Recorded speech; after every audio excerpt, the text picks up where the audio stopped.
بالله من الشيطان الرجيم بسم الله الرحمن الرحيم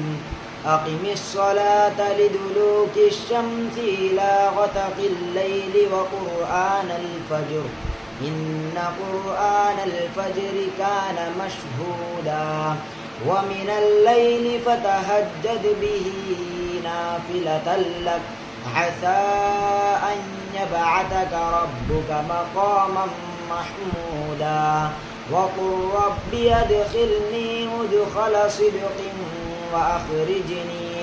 وأخرجني مخرج صدق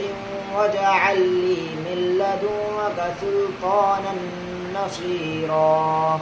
وقل جاء الحق وزهق الباطل إن الباطل كان زهوقا وننزل من صدق الله العظيم